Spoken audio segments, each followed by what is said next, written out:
This is TWiT. CNBC, it occurred to somebody there that to do some little digging around and wonder, almost a year and a half after Equifax, whatever happened to that data? It's been just a month shy, 17 months of a year and a half since the 2017 Equifax data breach, which we later found to have compromised the data of nearly 148, I think it was 147.9 million individuals, which is nearly every adult in the U.S., with more than 45% of the U.S. population directly affected by the incident. Anyway, an investigative report by CNBC found that, somewhat surprisingly, none of the data has turned up on the dark web.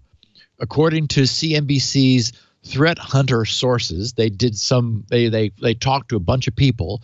It's increasingly looking like it was as they called it, a spy job, meaning carried out by a nation state, not criminals who were aimed at ID theft or short-term financial gain.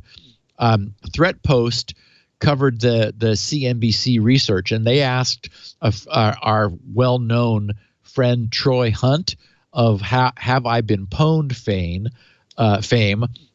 Troy said, frankly, I think the bullet point under the headline about it being state-sponsored explains a lot. He said actors at that level aren't looking to cash data in for a few Bitcoin, he said, and it wouldn't surprise me in the least if that data never sees the light of day. He said, just think about how many incidents must be out there already that we may never know about simply because those responsible have no reason to advertise it. And I think that actually, that's a very salient point. We know of breaches when we see them turn up and then can reverse engineer where they came from.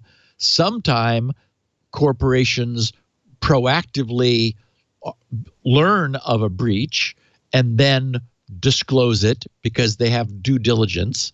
But we also wonder how many corporations think, ooh, shoot, yikes, somebody was in here, but as far as we know, nothing got out. Well, they may not know because they're not logging, or they don't have any incidents management, or who knows what.